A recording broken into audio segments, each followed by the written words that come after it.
Tuossa alussa, kun Seppo Kaski tuolla keskikäytävällä tuli, niin harjoittelemme laulua Jeesus meitä rakastaa. Ja kun mulla on semmoinen paha tapa, että mä aina sanoittelen itse, niin sanoitin sitten, että Jeesus meitä rakastaa. Seurassaan myös Kaski saa tulla siihen iloon, joka meidän luona on. Seppo Kaski. Kiitos Aki ja kiitos koko seurakunta ja kiitos myöskin Terhi lämpimistä sanoista. Noustaan yhdessä ylös ja oikaistaan selkää ja myöskin siunataan toinen toisiamme ja siunataan se sana ja aihepiiri, joka on mun sydämelle laskettu. Kiitos rakas Jeesus tästä seurakunnasta. Kiitos siitä, että vaikka sinä sallit koettelemuksia, niin sinä sallit niistä pääsyn. Mutta me kiitetään tämän seurakunnan Herrasta, sinusta Jeesus. Kiitos, että runsaasti siunaat jokaista kuulijaa. Kiitos, että olet henkesi kautta läsnä ja kiitos, että siunaat sen sanan, joka olet mun sydämelle laskenut. Jeesus nimessäsi. Amen. Istukaa, olkaa hyvä.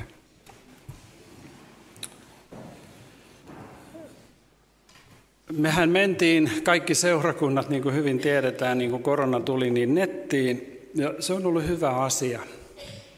Nytkin varmasti joku, joka vaikka sairastaa, niin pääsee mukaan. Mutta siinä on myöskin tullut tiettyjä haasteita sen kautta. Ne haasteet ikään kuin tulee nyt helpommin meidän tietoon, koska me aika aktiivisesti seurataan, ainakin osa meistä, että mitä kristillisessä kentässä tapahtuu, minkälaisia virtauksia, ja ne tulee joko jossain blogikirjoituksessa tai sosiaalisessa mediassa tai tuolla YouTubessa esille. Ja osittain sieltä tulee myöskin mun tämän päivän jäsennys. Mä oon ihan akuutisti nyt viimeisen puolen vuoden aikana ja ihan viimeisinä päivinä huomannut tällaiset haasteet, mitkä meille nousee. Ei ainoastaan tietenkään näiden niin kuin medioiden välityksellä, vaan siellähän on takana asiasisällöt, joista keskustellaan. Eli 3 aikamme haastetta. Haaste evankeliumin sisällöstä, haaste seurakunnasta, haaste tietää tulevaisuudesta. Nämä on selkeästi hyvin päivän polttavia kysymyksiä. Ja kun kohta luen Galattalaiskirjeestä, niin olen vähän sisäisesti ajatellut, että enpä olisi uskonut, että tätä raamatun kohtaa otan esille. Galattalaiskirjeessähän oli tämä, että siellä oli ikään kuin näitä, jotka halusi pakanakristityille tuoda juutalaisuuden tapoja, kuten ympärileikkausta, niin heistähän sanotaan, että oli tullut ihmisiä vakoilemaan vapautta. Tässä tuli hirmu hyvin jo esille se, että mihin Jeesus meitä kutsuu, sinua ja minua. Lepoon ja luottamukseen ja rauhaan. Rauhan minä jätän teille. Tämähän on sanomattakin tällä hetkellä selvää, että se on juuri tämä, mitä me tarvitaan tämän ajan keskellä. Rauhaa, lepoa, luottamusta. Mutta kaikki ei tätä toivon sanomaa ihan hyväksy, ja se on ollut aika erikoista havahtua. Galattalaiskirja 1. luku ja sieltä 6 ja alkaen. Minua ihmetyttää, että te niin pian olette luopumassa hänestä, joka on kutsunut teidät Kristuksen armossa pois toisenlaiseen evankeliumiin. Se ei kuitenkaan ole mikään toinen evankeliumi, jotkut vain hämmentävät teitä ja tahtovat vääristellä Kristuksen evankeliumia. Huomaa, ei ole toista evankeliumia, jotkut vain hämmentävät. Ja tästä on kysymys. Ja jatketaan. Mutta jos joku meistä tai vaikka enkeli taivaasta julistaisi teille evankeliumia, joka on vastoin sitä, minkä me olemme teille julistaneet, hän olkoon kirottu. Kuten olemme ennenkin sanoneet, niin sanon nyt taas. Jos joku julistaa teille evankeliumia, joka on vastoin sitä, minkä olette saaneet, hän olkoon kirottu. Ihmisiäkö minä nyt taivuttelen puolelleni vai Jumalaa? Tai pyrinkö olemaan ihmisille mieliksi? Jos vielä tahtoisin olla ihmisille mieliksi, en olisi Kristuksen palvelija. Voiko oikeastaan tämän niin kuin vahvemmin Paavali apostolin auktoriteettia käyttää? Hyvin, hyvin vahvoja ilmaisuja. Mitä se sitten on, kun meidän toivon sanoman sisältöä tässä ajassa haastetaan? Ja se toivon sanoma on yhtä kuin evankeliumi, ilosanoma Jeesuksesta. Ja nimenomaan, kun tämä on kaksikerroksellinen, on niitä, jotka hämmentää, mutta se hämmentäminen voi johtaa ajan kanssa myöskin toiseen, ihan aidosti toiseen evankeliumiin, jossa meidän ydinsanoma, joka pitää olla aina keskiössä, niin se hämärtyy. Ja mä oon nyt tähän vaan välipalana ensimmäisen kerran ottanut tämän mulle rakkaan kuvan, jonka tässä salissa ja Riihimäellä olen näyttänyt useita kertoja. Ja joista voin nyt, kun Janin kanssa ollaan hyviä työtovereita ja täällä näitä vaihtoja, pastorivaihtoja tehdään, niin sanoa myös teille, että tästä kuvasta toivon myöskin, että ennen muuta muistatte minun. Siinä on sinun pelastuksesi. Siinä on meidän kristinuskon ja meidän turva. Mua tavattomasti edelleen viehättää tuo kuva. Tästä ydinsanomasta, tästä toivon sanomasta, miksi on niin, että kun Paavali sanoo, että minun evankeliumi ei ole ihmismielen mukaista, niin pohdin vähän, että mikä tuossa kuvassa ei ole ihmismielen mukaista. Mikä siinä, että pelastut yksin Jeesuksen ristintyön kautta? Että tuolla on se voima kaikkeen, mitä me tarvitaan, Jeesuksen ristinveri. No siihen tietysti on monta syytä. Niille, jotka on ulkopuolella, ne on eri syitä. Se on hullutusta, niin kuin Raamattu sanoo. Mutta entäs meidän uskovien keskuudessa? Joku haluaa hämmentää tätä. Ja niin se hämmentäminen tapahtuu, että horjutetaan tätä. Että ei olekaan täysin varma se ristintyö. Tuodaan siihen sellaisia elementtejä mukaan siihen evankeliumin haastamiseen ja alkaakin käydä niin, että me ei enää nähdäkään sitä valtavaa Jeesuksen sovitustyötä ristillä. Jos mä vielä palaan ihan hetkeksi tuohon, ennen kuin mä luen siitä varmasta pelastuksesta. Kun meidän elämä on semmoinen, että me ei voida sitä etukäteen ennustaa, niin yksi tärkeimpiä viimeisen puolen vuoden reilun aikana on ollut se, että mä oon joutunut prosessoimaan tätä. Ja viimeksi kun mä olin täällä puhumassa, mä puhuin elämän 30 viimeisestä minuutista. Ja tämä liittyy siihen, jota mä oon uudelleen ja uudelleen, niin kuin olen lähes jo päättänyt, että enää en palaa siihen, mutta mun vaimon veli Mika kuoli todella yllättäen. Hän sai syöpädiagnoosin. 7 päivän kuluttua siitä hän oli jo saattohoidossa ja vuorokaudessa oli taivaan kirkkaudessa. Ja hän on mua 10 vuotta nuorempi, oli. Ja nyt jos joku haastaa sitä, että pelastus ei olekaan varma, horjuttaa tätä evankeliumia, niin se kuva siitä, kun sinä ja minä ollaan kerran lähdössä, niin 30 viimeistä minuuttia, ne kuluu ja ne kuluu. et voi itse enää tehdä mitään. Olet mahdollisesti niin sairas, että et juuri jaksa enää mitään. Niin kuin tämä on vaan tullut mulle niin rakkaaksi tuo kuva. Sä sieltä sängyn pohjalta voit katsoa ja näet itse tuon Jeesuksen tuolla ristillä. Ja Isä näkee tuon kuvan. Sinun syntisi on kaikki anteeksi annettu. Sinä saat hengittää vapaasti. Sinä saat istua täällä penkissä täydellä painolla. Mikään ei voi horjuttaa sitä Jeesuksen työtä ristillä. Se on ja se pysyy. Ja nyt vähän raotan sitä, jotta ette ihan ihmettele, että mistä toi Seppo nyt on noin niin kuin tuolla tavalla intoutuu. Kuka horjuttaa? Jätetään nimet pois.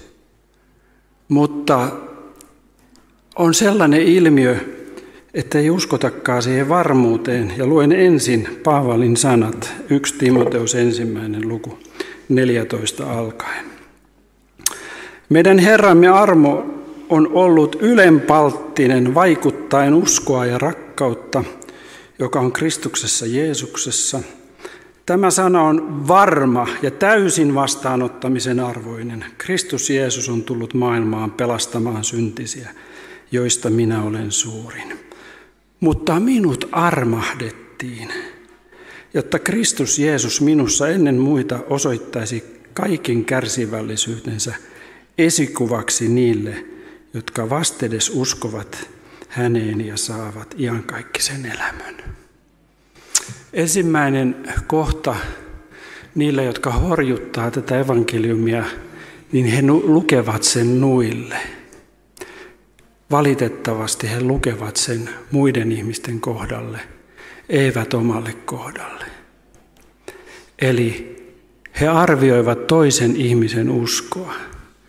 He näkevät kristikunnassa, meidän seurakunnissa sellaisen ilmiön, että meillä on paljon ihmisiä, jotka ei ole koskaan tehnyt parannusta. Ja tämä horjuttaa evankeliumia. Pian mä osoitan myöskin Raamatun tekstillä sitä, että mitä se on, kun ihminen uskoon tulossa on siinä kokonaisuudessa, jossa tapahtuu myöskin se parannuksen teko. Parannuksen tekohan Raamatun tekstissä ja siinä kulttuurissa on nimenomaan Jumalan lähelle tulemista. Kun sanotaan, että sun täytyy tehdä parannus, niin se ei ole koskaan parantelemista, itsensä ja tekojensa niin kuin jotenkin siistimistä, vaan se on täydellistä Jumalaan turvautumista, Jumalan lähelle tulemista.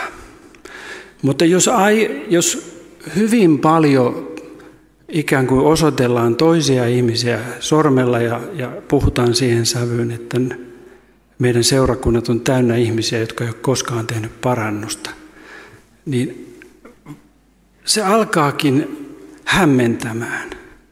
Ei ole enää selvää se, että mitenkä pitää käsitellä uskoontuloa ja sitten meidän uskon vaellusta. Ja mikä osuus tässä on Jumalan työllä ja mikä osuus meidän niin kuin siinä, miten me itse elämästä niin kuin ajatellaan ja mitä valintoja me tehdään. Mutta tässä Paavali osoittaa, että kuinka varma on se sana ja täysin vastaanottamisen arvoinen. Ja nyt tämä jae, joka tässä viimeisenä on, niin siinä on todella mun mielestä kaunis sisältö. Mieti ihmistä, joka on surmannut, raastanut kodeistaan kristittyjä, huolehtinut heidän vaatteista, jotta heitä voidaan kivittää. Eli tämä Paavalin niin kuin raskas niin kuin menneisyys, se, josta hän kantoi kipua, koska hän oli seurakunnan vainoaja.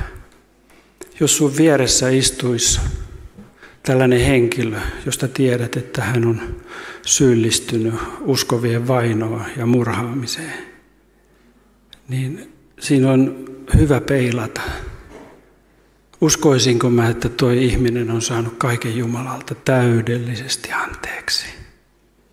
Ja siksi Paavali nostaa itsensä esimerkiksi. Kuvitelkaa.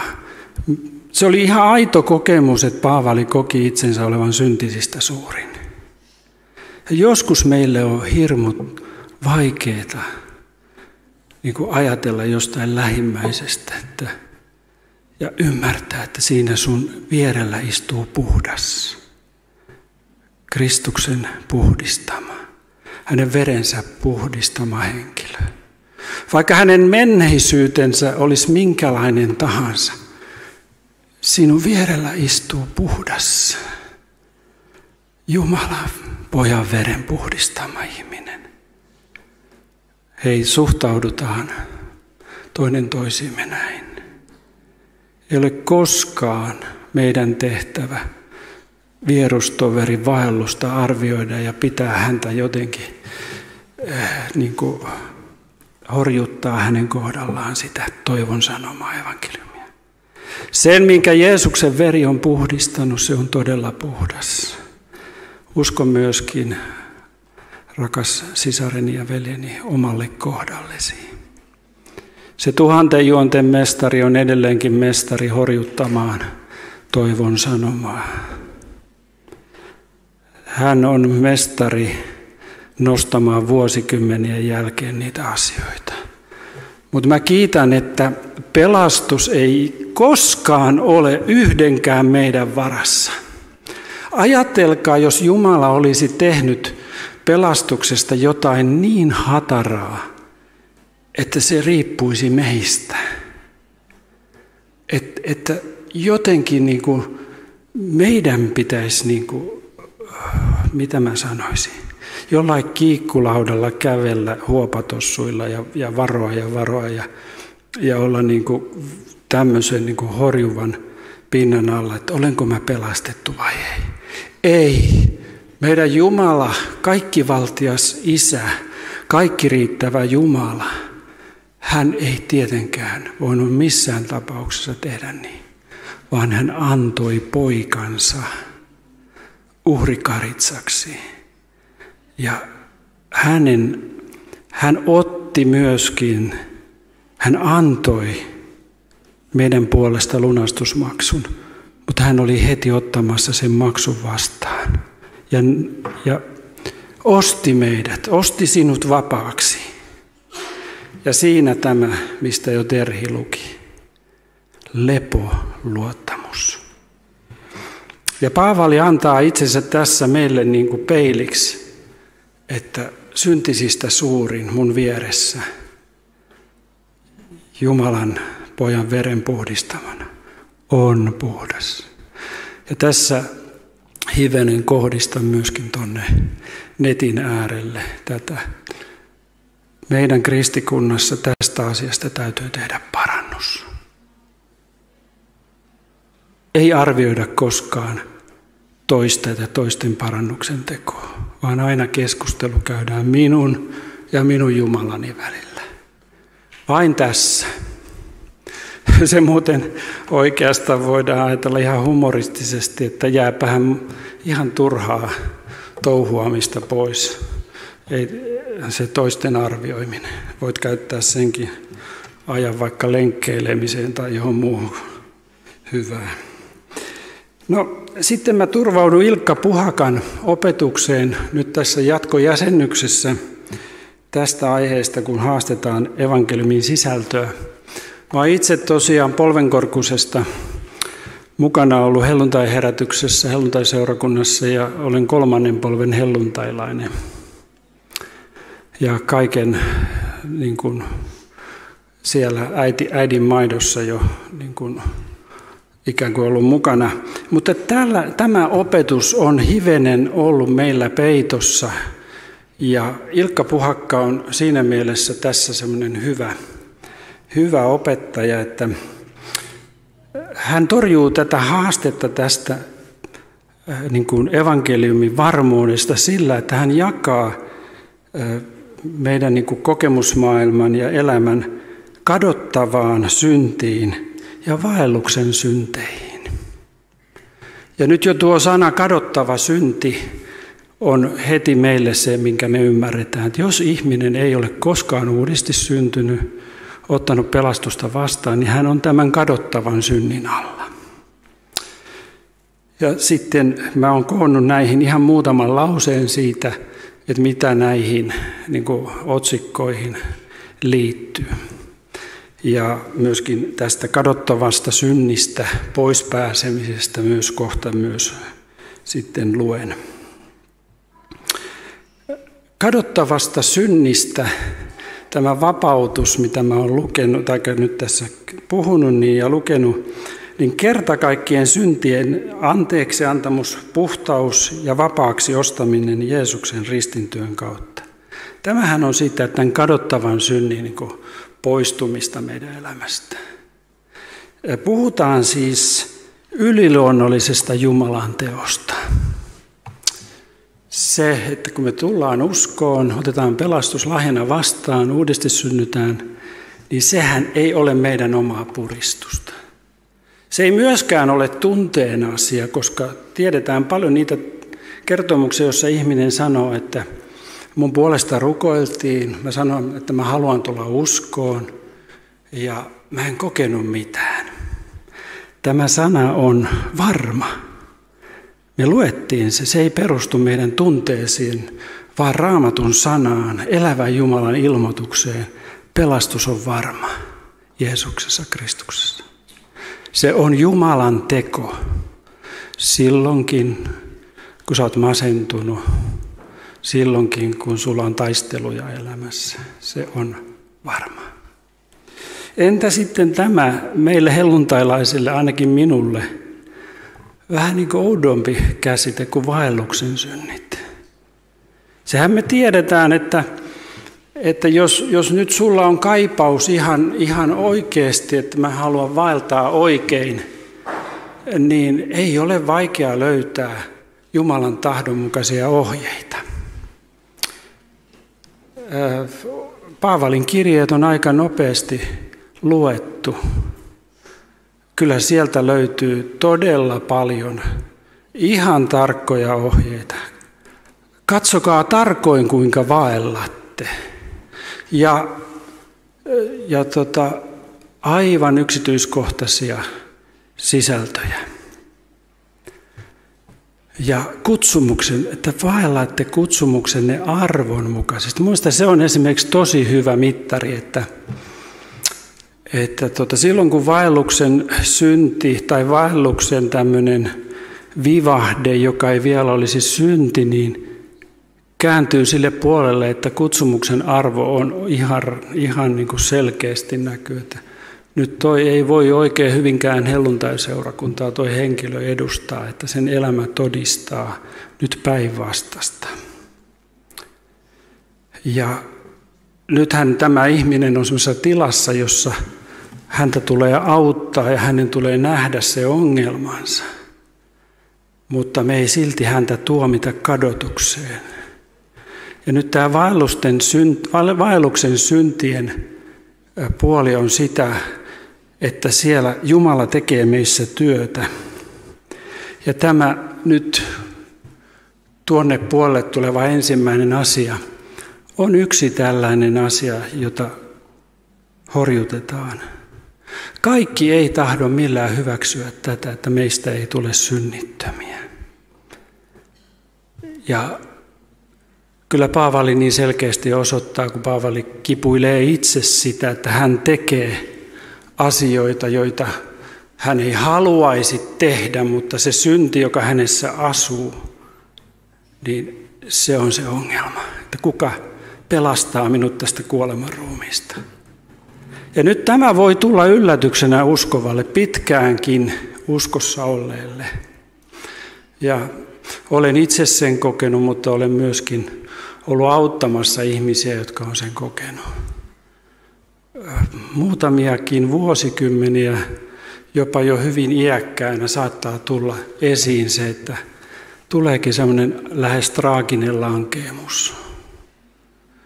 Ja se lankeamisen potentiaali meissä, mikä syntiin lankeemuksessa meihin tuli, synti, sairaus, kuolema, niin me ei valitettavasti päästä siitä eroon. Sä olet ihan vanhuuteen asti lankeamisen potentiaalin, siis meidän elämässä on se lankeamisen potentiaalin ongelma ihan loppuun saakka. Mutta kun sä tiedät ja kun tästä opetetaan, niin osaat jollakin tavalla tämän tiedostaa ja olla varuillasi. Että minussa syntiinlankeemuksen seurauksena se, mitä minä en tahtoisi, niin minä en siltikään kokonaan siitä eroon pääse. Siksi mun täytyy joka päivä turvautua Jeesukseen.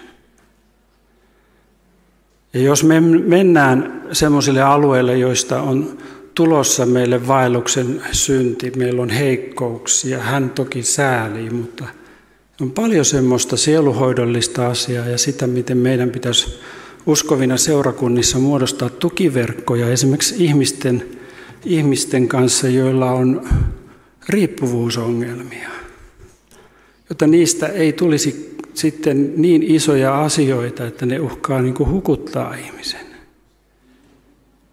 Paavali itse tunnisti sen synnin orjuuteen myymisen, mitä me kannetaan.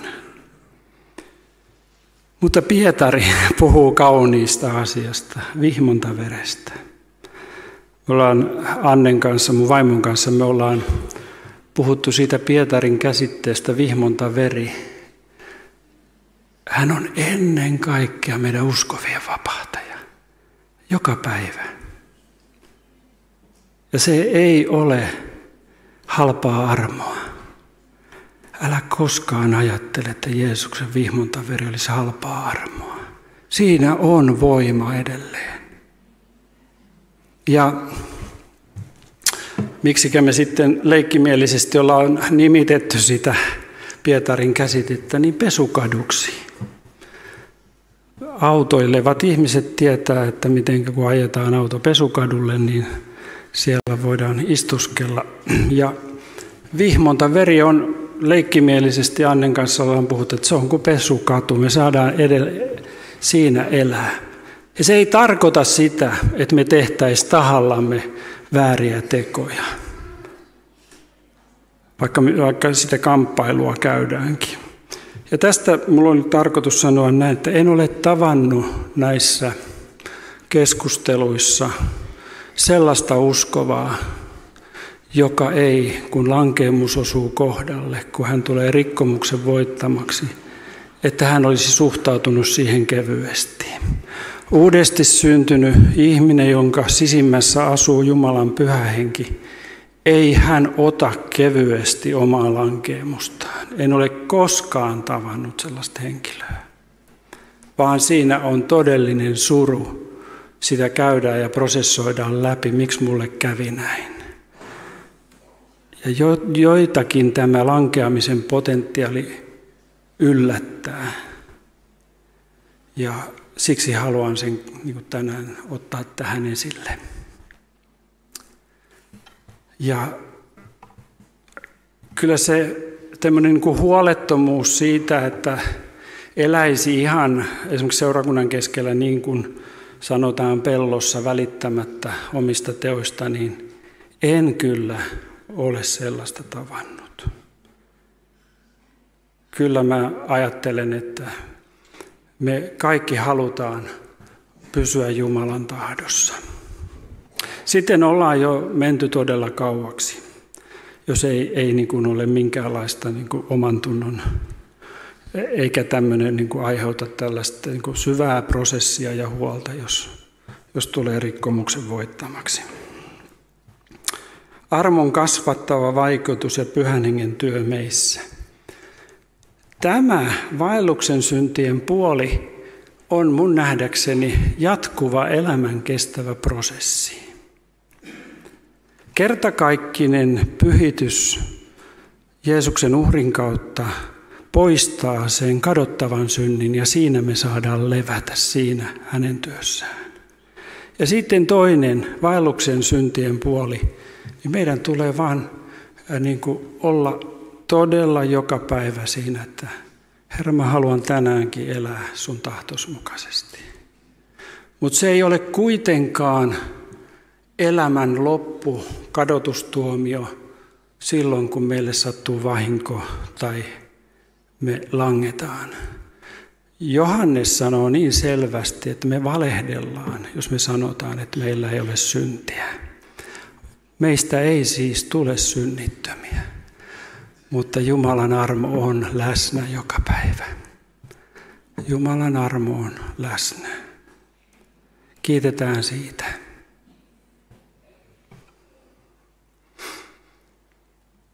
Niin, tämmöinen kertaus siitä kadottavasta synnistä pois. Se on apostolien tekojen se vahva helluntaipäivän puhe. 2. luku 37 alkaen. Kun Pietari oli pyhässä hengessä julistanut, niin ihmiset kysyivät tällä tavalla. Tämän kuullessaan he saivat piston sydämeensä ja he sanoivat Pietarille ja muille apostoleille, miehet, veljet, mitä meidän pitää tehdä? Pietari vastasi, kääntykää ja ottakoon kukin teistä kasteen Jeesuksen Kristuksen nimeen syntien ne anteeksi saamiseksi, niin te saatte Pyhän Hengen lahjan. Tässä terveen kristityn syntymän oikein tällainen niin kuin paketointi. Ja tämä poistaa sinun kohdaltasi ja on poistanut sinun kohdaltasi sen kadottavan synnin. Olet Jumalan lapsi. Ja tuossa toi meidän ajan tämmöinen sitoutumattomuudenkin ongelma on käsitelty, kun heti sanotaan, että ottakoon kukin teistä kasteen. Sitoutukoon yhteyteen, sitoutukoon seurakuntayhteyteen. Eli Raamattu käsittelee kauniilla tavalla nämä asiat. Ja nyt sitten esittelen toisen hahmon. Tämä hahmo jääköön, syöpyköön teidän mielinne ainiaaksi. Olet pelastettu tämän Jeesuksen työn kautta. Muistakaa tämä kuva. Ja jos joskus Seppo Kaski vuosien päästä tulee mieleen, niin älkää muistako mua, vaan muistakaa tuo kuva. Muistakaa aina tuo kuva. Ja lyhyt kertaus tästä. Puhe on 1/3 vaille valmis. Horjuttaminen tässä asiassa on se, että osoitellaan muiden parannuksen tekemättömyyttä, eikä keskustella oman Jumalan kanssa. Ja parannuksen teko on prosessi, mutta se kertakaikkinen parannuksen teko tapahtuu Jeesuksen ristin veren kautta yliluonnollisella Jumalan tekona. Ja parannuksen teko sana on huono. Se on enemmän sitä, että me turvaudutaan Jeesukseen joka päivä ja me aina tullaan Jeesuksen luo. Ihan niin kuin pikkulapsi tulee, että hei äiti, kato, mulla on tää lankakerä nyt, että mä en tätä solmua saa itse auki. Aina tämä keskustelu. Ja sitten myöskin apu toisilta uskovilta, sieluhoito ja niin edelleen. Niin, tämä nyt sitten ikään kuin jo vähän kevyempi hahmo on tuossa. Paitsi että tämä hattua nostava mies tervehtii toista kristittyä kunnioittavasti, mutta myöskin sitten, kun mulla on pari otsikkoa vähän lyhyemmin, niin hänellä on varaa nostaa hattua, kun kohtaa semmoisen teologisen kysymyksen tai muun Raamattuun liittyvän kysymyksen tai meidän uskoelämään liittyvän kysymykseen, johon ei olekaan nyt ratkaisua.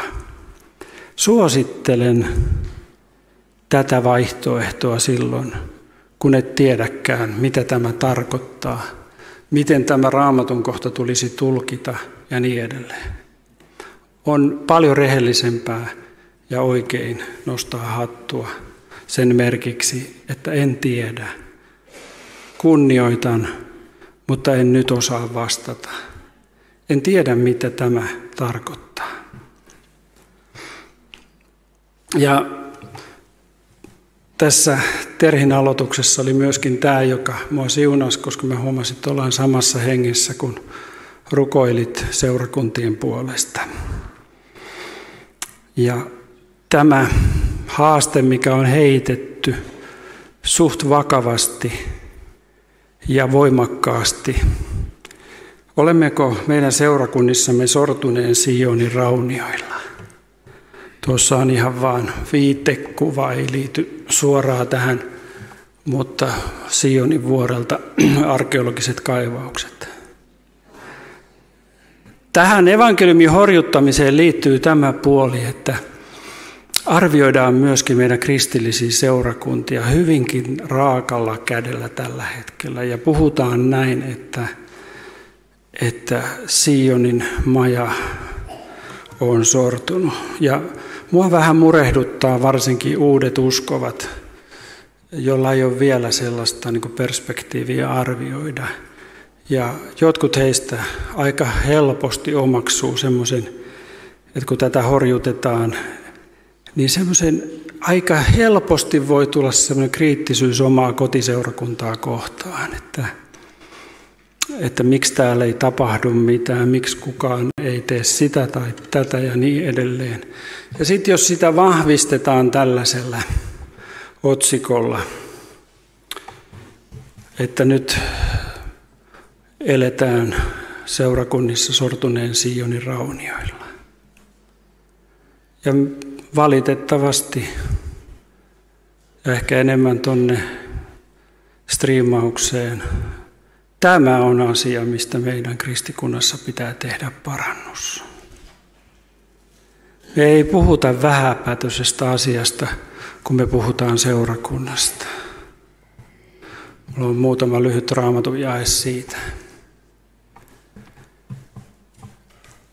Ei Hyvinkään helluntaiseurakunta ole tänne jotenkin ihmisten tekona syntynyt, eikä Riihimäen kotikirkko ja niin edelleen. Kyllä siellä on vahva Jumalan suunnitelma takana. Ei tämä seurakunta ole ihmisten seurakunta. Tämä on elävä Jumalan seurakunta. Ja se, että miten me puhutaan toinen toistemme seurakunnista niin, että tehdään semmoinen yleistys, että Suomen Sioni on raunioina. Siitä pitää tehdä parannus. On varmasti tragedioita yksittäisten ihmisten elämässä. Aina voitaisiin tehdä enemmän. Mun ikäinen ihminen tajuaa se, että mä en voi tehdä enempää. Mutta nuori uskova monta kertaa saattaa sortua siihen, että hän alkaa nähdä vikoja. Toki sitä voi vanhemmatkin ihmiset nähdä. Ja se on sikäli vakavaa, jos muut tahot ruokkii sellaista ajattelua. Ja vahvistukseksi 1. Timoteus 3. Jos kuitenkin viivyn saat tästä tietää, miten tulee käyttäytyä Jumalan huoneessa, joka on elävän Jumalan seurakunta, totuuden pylväs ja perustus. Tämä on juhlallisesti sanottu, mutta näin mä ajattelen tästä seurakunnasta ja omasta kotiseurakunnasta. Tämä on elävän Jumalan seurakunta ja totuuden pylväs ja perustus. Kaikki ne puutteineen, kaikki ne heikkouksineen. Meidän tehtävä on yhdessä rakentaa, rohkaista, kokoontua yhteen. Kaikista asioista on hyvä aina keskustella, mutta evankeliumin ydinsanoma ei saa horjuttaa puhumalla toisista sellaista, että nyt on vapaaseurakunnat, baptistiseurakunnat, helluntaiseurakunnat, ne on raunioina. Meidän pitää ennemminkin katsoa toisiamme silmiin ja rohkaista, että hei, me mennään tästä eteenpäin. Tämä ei ollut vielä tässä. Meillä on edelleenkin maailman paras sanoma. Meillä on kaikki riittävä Jumala, jolle kaikki on mahdollista. Meillä on upea evankeliumi, Jeesuksen risti. Meillä on kaikki, mitä me tarvitsemme. Meillä on Pyhä Henki, Ja tällä tavalla rohkaisten nostaa nuorta sukupolvea palvelemaan ja nähdä ne mahdollisuudet, mitä Jumala voi antaa. Ja tähän ajatukseen siitä, että ei tämä ole tänne ihmisten tekona syntynyt tämäkään seurakunta, niin Salomon, jos kuka tiesi sen, kun rakennettiin jotain jumalallista, niin psalmi 127. Jos Herra ei taloa rakenna, turhaan sen rakentajat näkevät vaivaa. Jos Herra ei kaupunkia varjele, turhaan sen vartijat valvoo. Turhaan te nousette varhain, istutte yömyöhään, syötte murehtien leipäämme. Hän kyllä antaa ystävälleen unen, Raamattu kansalle. Eli luotetaan tähän. Herra rakentaa edelleenkin. Hän tekee työtä. Ja jos rupeaa puristamaan, niin ajattele, että se on turhaa syödä leipänsä murehtien. Jumala on suuri. Hän tekee työtä. Hän jopa saattaa antaa ystävälleen unen. Ja sikäli ihan kiva nähdä tänään, että nyt ei ole kukaan päässyt semmoiseen virtaan täällä salissa, että nukkuisi sitä maailman autuainta unta. Joskus mä huomaan puolessa välissä puhetta, että olisi aika lopettaa, kun joku pilkkii oikein ruhtinaallisesti, mutta sekin on sallittua. Mutta ollaan hyvin lähellä puheen loppua. Ja 3. evankeliumin horjuttaminen. Seurakunnista puhutaan väärin, että ne on raunioina ja näitä haasteita me ei hyväksytä. Mutta sitten 3. haaste on tulevaisuuden ennustaminen, taikka että meidän pitäisi tietää tulevaisuudesta. Ja tämä haaste heitetään. Älä eksy kuitenkaan niin kuin minä eksyin muutamia päiviä sitten profetioiden syövereihin. Sehän tulee tästä nyt, kun tämä maailmantilanne ja sotatilanne on mitä on. Luetaan siitä apostolien teoista. Haaste tietää tulevaisuudesta. 1.6 alkaen apostolien teot. Niin he ollessaan koolla kysyivät häneltä sanoen, Herra, tälläkö ajalla sinä jälleen rakennat Israelille valtakunnan? Hän sanoi heille, ei ole teidän asianne tietää aikoja eikä hetkiä, jotka Isä oman valtansa voimalla on asettanut.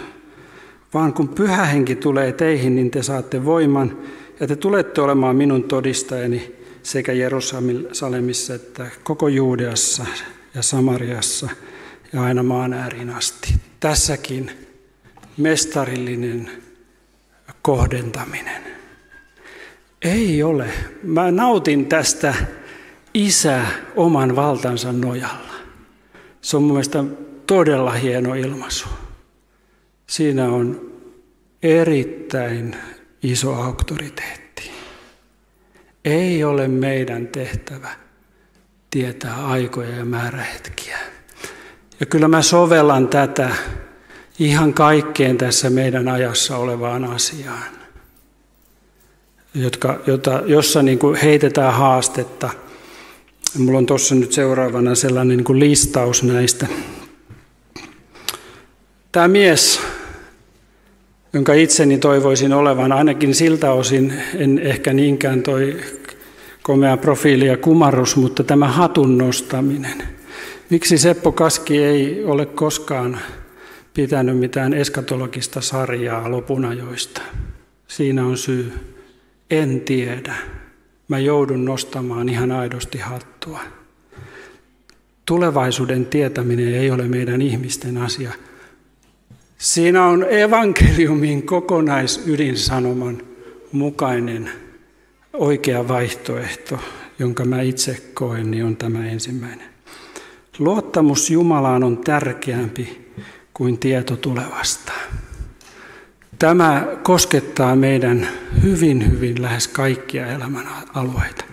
Totta kai me haluttaisiin tietää. Me haluttaisiin tietää myöskin näitä tämmöisiä asioita, joita toi sosiaalinen media ja YouTube on täynnä. Toteutuuko Tukholman profetia?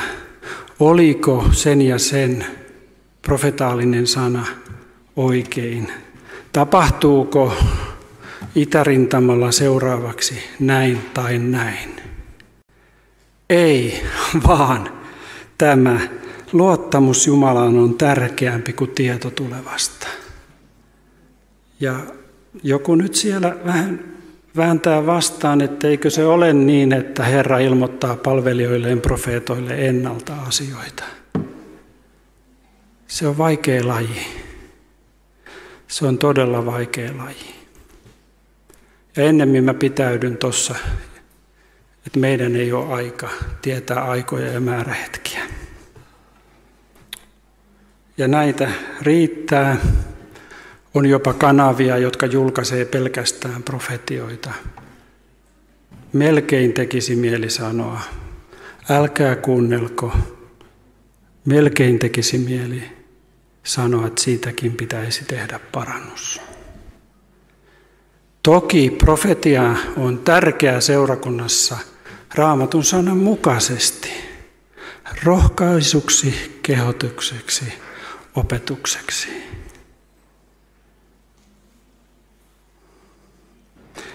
Tiedätte hyvin, on teologisia koulukuntia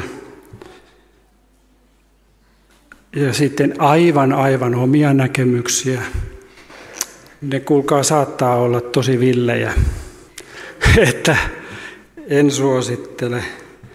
Sitten hyvin vahvoja omia tulkintoja. Nosta mieluummin hattua, kun et tiedä mitä se kolmas tai toinen tai valkoinen tai niin edelleen ilmestyskirjan hevonen on. Nosta mieluummin hattua ja hyväksy se, että me ei voida kaikkea tietää. Ei Raamattua tarvitse kannesta kanteen aukottomasti ymmärtää ja kaikkea osata selittää. Minä en ainakaan osaa. Mulle se risti ja Jeesus, se on tärkein. Ja sitten tuli muuten evankelistoille, te saatte voimaa ja teistä tulee todistajia. Siinä on niin kuin heti kaksi siellä niin kuin tikkataulun keskiössä. Risti, Jeesuksen työ ja sitten menkää kaikkeen maailmaan. Ehditäänkö me oikeastaan muuta? Ymmärtää pelastus oikein ja sitten olla todistajana. Ei varmaan oikein ehditä, että jos me pysyttäisiin nyt näissä niin, ja jätetään nyt ne Pohjoismaiden kartat ja punaiset värit ja niin edelleen niin kuin kokonaan pois. Suosittelen. Ja sittenhän näistä tulee kiistakysymyksiä. Joskus kun tällainen aihe niin kuin tänään, en tiedä sitten miksi oikeastaan. Toivottavasti Jumalan henki on saanut rohkaista sua. En kuitenkaan päässyt tästä eroon. En voinut ottaa mitään muuta aihetta tänään. Mutta yhden vanhan dian loppuun pengastin. Ja se oli niin hauska, koska siinä oli kuitenkin tämmöinen loppukoonti hyvin samantyyppisiä asioita. Ja tämä on viimeinen dia. Jeesus kysyy meiltä, siis Jeesus kysyy nyt sinulta, tarvitsetko sinä minua? Ja tämä on tietysti niin kuin mun kynästä, mutta tälle löytyy ihan Raamatun tekstejäkin tueksi. Tarvitsetko sinä Jeesusta? Hän ihan aidosti kysyy. Joskus mulla on niin kuin rukoukseen noussut ihan tämmöinen, että Jeesus kysyy, haluatko, että minä hoidan sinun asiasi? Ajatelkaa, kuinka hienoa, kun kohta täällä rukoillaan, niin jättää niitä taakkoja näille penkeille. Haluatko, että minä hoidan sinun asiasi? Eikö hienoa, että me saadaan kohta loppurukouksessa jättää näitä taakkoja näille penkeille? Sä voit aidosti jättää sen sun kipeän asian. Haluatko sinä, että Jeesus hoitaa sinun asiasi? Tarvitsetko sinä Jeesusta? Ei siis ole kysymys omin voimin yrittämisestä. Kysymys on ajatuksen kääntymistä ja Jumalan lähelle tulemisesta. Päämääränä on kasvu uskollisuuteen. Uskollisuus on paljon tärkeämpi asia kuin meidän oma uskottelu tai puristettu usko. Uskollisuus, luottamus on aina synonyymejä ja kolmisointu seemiläisissä kielissä, aramean teksteissä. Uskollisuus. Ja sitten tämä ei kyseenalaisteta sitä, että evankeliumissa on edelleen Jumalan voima. Ja eihän Jumala voisi ajatella, että sinä jotenkin pakotetusti tekisit parannusta tai parantelisit itseäsi. Kyllä hän haluaa, että me aivan vapaaehtoisesti annetaan elämämme joka sektorilla hänen käsiinsä. Sitoudutaan. Halutaan elää luottamuksessa ja levossa ja rauhassa. Siunataan tällä armolla nyt toisiamme, että ne sun taakat sä saisit jättää tänään näille penkeille. Herra, kiitos, että jokaisen meistä näet. Kiitos siitä kuvasta sinun ristintyöstä, siitä todellisesta Jumalan voimasta, sinun ristinverestä, Golgatan verestä. Herra, mä haluan tässä niiden henkilöiden kohdalle, jolla on taakkoja, on vaikka lankeemuksen taakka. Herra Jeesus, kiitos, että tuo henkilö saa ottaa sinut puhdistajana vastaan. Puhdista tämä henkilön sydän nyt nimessäsi. Herra, ne joilla on taloushuolia, Herra, valmista heille apu. Herra, ne jotka murehtii omien lastensa elämää. Herra, kiitos, että me saadaan siunaamalla siunata heidän lapsiaan. Ja kiittää, että sinä teet alati työtä heidän lastensa pelastamiseksi, läheisten pelastamiseksi. Siinä niin kuin oman puolisonkin kohdalla. Herra, näet terveyshuolia. Kiitos, että me saadaan jättää näille penkeille myöskin terveyteen liittyvät huolet. Sinulle kaikki on mahdollista. Herra, ihan kaikkeen sinun niin kuin valtava voimasi ulottuu ja sinun rakkautesi. Ja Herra, vielä ihan lopuksi me kiitetään armosta. Kiitos, että me saadaan kaikki olla armosta pelastettuja. Kiitos siitä, että me saadaan joka päivä uudelleen omistaa sun ristintyö omalle kohdalle. Kiitos, että sinun vihmonta veresi ei ole ainoastaan joku käsite Raamatussa. Mutta me saadaan nauttia siitä, että me saadaan elää puhtaudessa sinun työn tähden. Kiitos, että ihan jokaista siunaat Jeesus nimessäsi. Aamen.